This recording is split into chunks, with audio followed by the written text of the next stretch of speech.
আর সারাদিন প্রচুর বৃষ্টি, আর বৃষ্টি হলে আমরা কিন্তু একটা সংস্কৃতি মানি, খিচুড়ি আর মাংস না হলে কিন্তু আমাদের চলেই না। তাই আমিও ভুনা খিচুড়ি রান্না করছিলাম, সঙ্গে যে মরিচ ভর্তা করে নিছিলাম। তো এইভাবেই আমি আজকের দিনটা কী করলাম সব কিছুই থাকছে আজকের ব্লগে। সকালেই তার বাবার বস তাদের কিছু আম দিছিল, তো সেগুলো নিয়ে আসছিল, তাদের গাছ পকা আম। তো তাবিয়া সেগুলো নিয়েই খেতে বসে গেল। এই যে বুড়িও আমার ছুলে ছুলে খাচ্ছে, নিজ হাতে খেতে মনে হয় খুবই মজাই লাগে। ছোট মানুষ খুব মনের আনন্দে আম খাচ্ছে।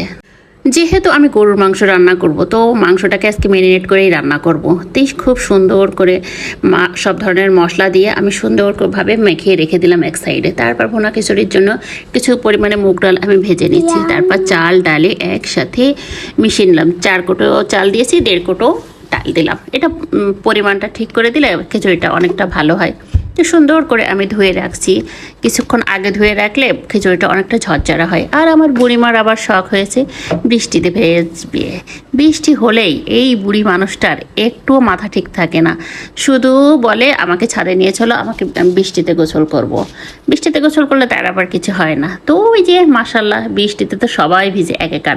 তাবিয়ার সাথে গাছের ফুলগুলোও একাকার হয়ে যাচ্ছে ভিজে। আর মাশাল্লাহ কত সুন্দর সুন্দর গাছে ফুল ফুটে আছে। বৃষ্টির পানি পেয়ে যেন ফুলগুলো অনেক প্রাণবন্ত হয়ে উঠেছে।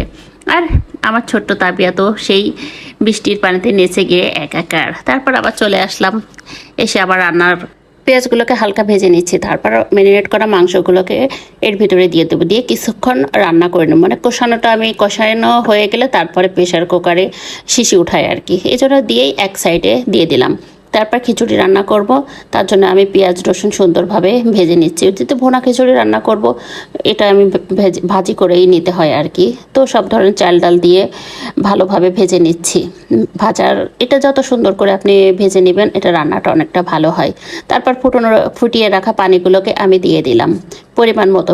মেপে মেপেই আমি পানিটা দিই। আর ফোটানো পানি দিলে রান্নাটা খুব সুন্দর হয় এবং দ্রুত হয়ে যায়। কিছু পরিমাণে সরিষার তেলও অ্যাড করে দিয়েছি, যাতে খিচুড়িতে সরিষার তেল দিয়ে রান্না করলেই বেশি ভালো হয় আর কি। তো আমি কিছু পরিমাণে দিয়ে দিয়েছিলাম। আর এই যে মাংসটাও প্রায় কষে আসছে। তারপর আমি কিছু পেঁপে আর আলু দিয়ে দিলাম। আমাদের খুকির বাবা আবার এই জিনিসটা খেতে খুবই পছন্দ করে, গরুর মাংসের সাথে পেঁপে। তার জন্য আমি রান্না মানে গরুর মাংস কিনলে সে সঙ্গে পেঁপে কিনে নিয়ে আসে।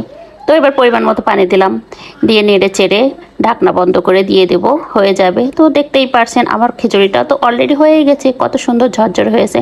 আর মাংসটাকে আবার একটু নামিয়ে নিলাম ফ্রাই প্যানে। তো এবার একটু নেড়ে চেড়ে নিচ্ছি। নিয়ে পরে কিছু ভাজা গুঁড়া মশলা আর কি আমি ছিটিয়ে দেবো, এতে ঘ্রাণ এবং স্বাদটা অনেক গুণ বেড়েই যায়। তো দেখতেই পাচ্ছেন কতটা লোভনীয় হয়েছে। ভালো লাগলে অবশ্যই জানাবেন কেমন হয়েছে রান্নাটা। আর সবাই আমার সঙ্গে থাকবেন, সুস্থ থাকবেন, ভালো থাকবেন। আর এই যে মরিচ ভর্তা করে নিচ্ছি। আজ এই পর্যন্তই। আসসালামু আলাইকুম।